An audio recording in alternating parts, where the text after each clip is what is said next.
This is the mob boss who quietly owns all of New York. No mugshot, no trials, no news coverage, just a quiet empire of real estate, private security, and offshore trusts, all hidden behind shell companies and luxury front groups. He doesn't run the streets. He owns the buildings above them, and he makes the old five families look like amateurs. But to understand how this silent king came to control the most powerful city in the world, we need to look at the richest mob bosses New York has ever produced, starting with the one who turned a butcher shop into a billion-dollar black market. He didn't look like a kingpin. He looked like someone's uncle running a corner butcher shop. But behind that butcher's counter, Joe Massino was carving up more than meat. He was carving up New York. As the last official head of the Bonanno crime family, Massino was strategic and ruthless. He implemented a rule no boss had enforced since Lucky Luciano. No one could say his name aloud. They referred to him only as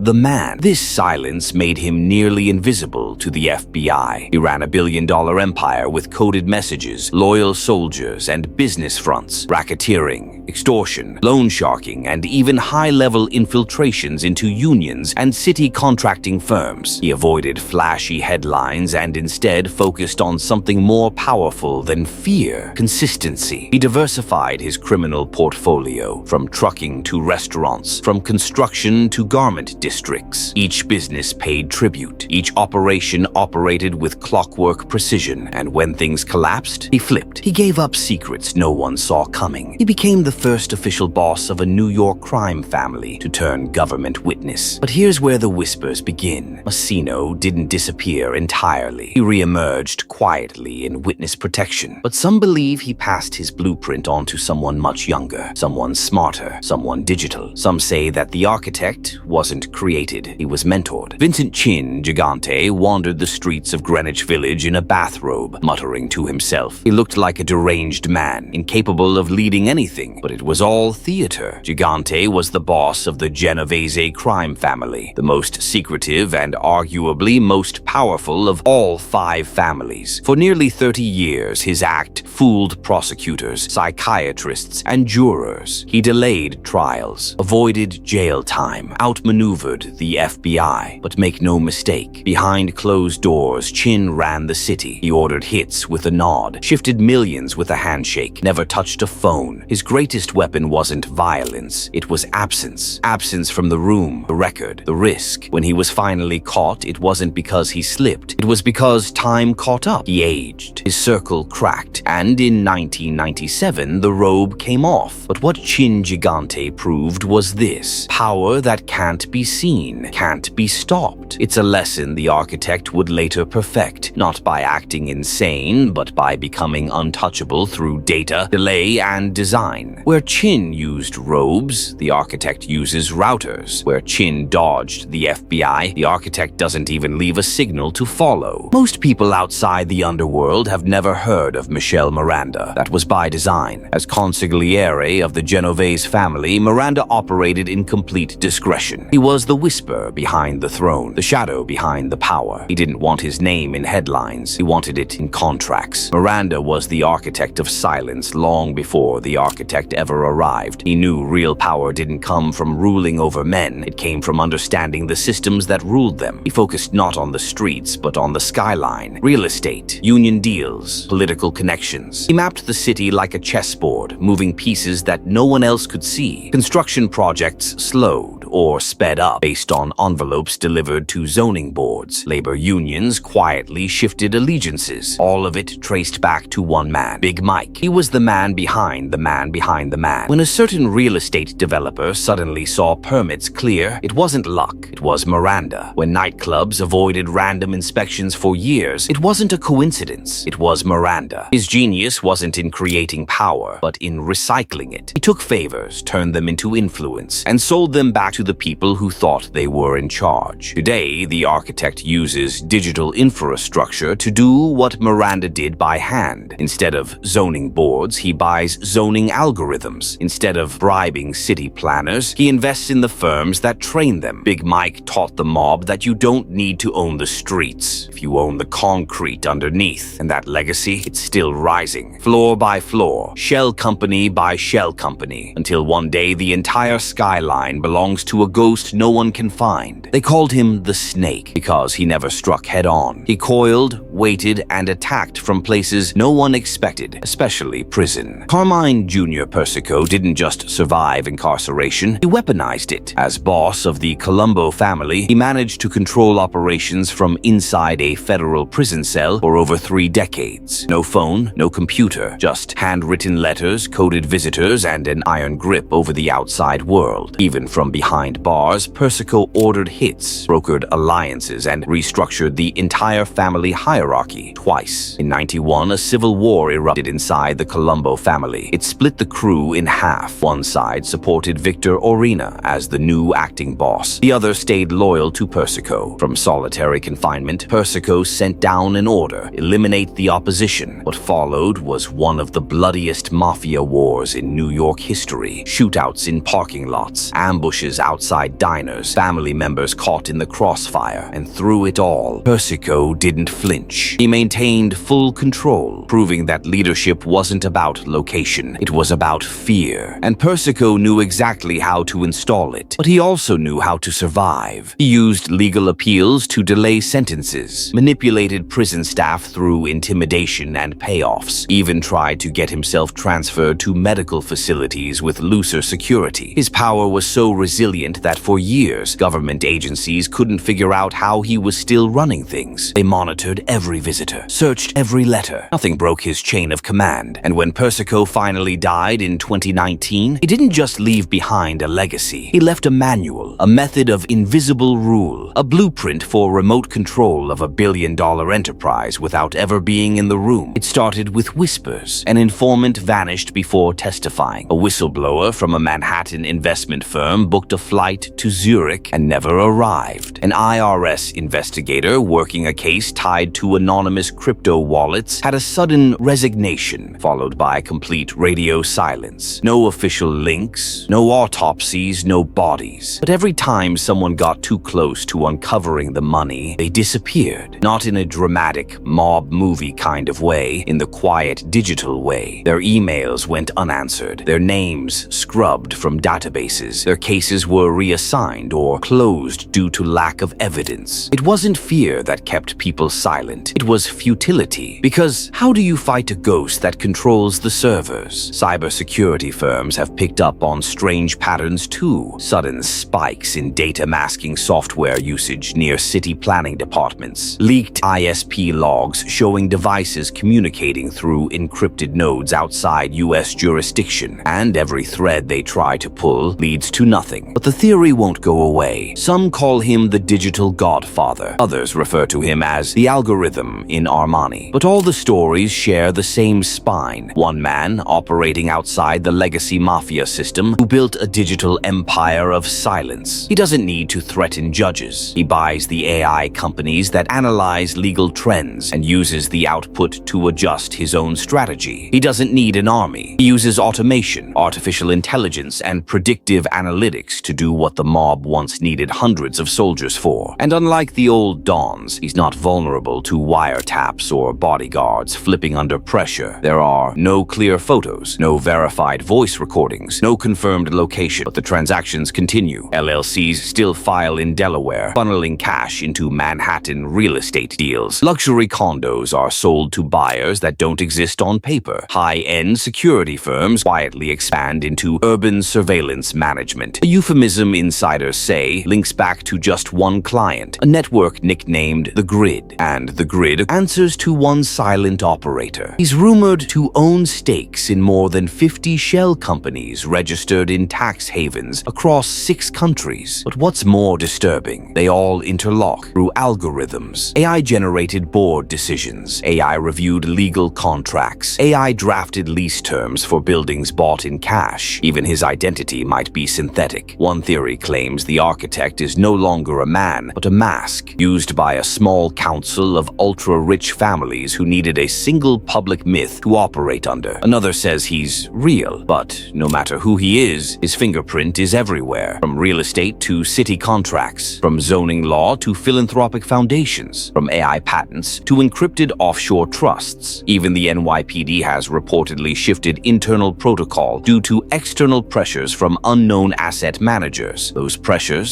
speculation points to the architect. What we know, a private jet flew from Dubai to Teterboro under an untraceable registration. The jet's manifest was sealed, but satellite images show it landing at a hangar leased to a company linked to ARCT-09. A sudden $3.4 billion injection into a Manhattan development project came from a sovereign-backed vehicle with zero historical financials, and now has 24/7 military-grade surveillance. No names, no press releases, no explanations, just silence. And this silence isn't passive, it's tactical, because every time a journalist gets close, their story gets buried. He's not just a man, he's a shadow cast across the city's blueprint. And as of today, New York continues to rise. But who's really building it? The city still runs. The lights stay on, the money flows. But underneath it all, a structure no one understands. One designed by someone we'll likely never see, but always feel. New York was never built on innocence. It was built on deals, on whispers behind closed doors, on silent partnerships,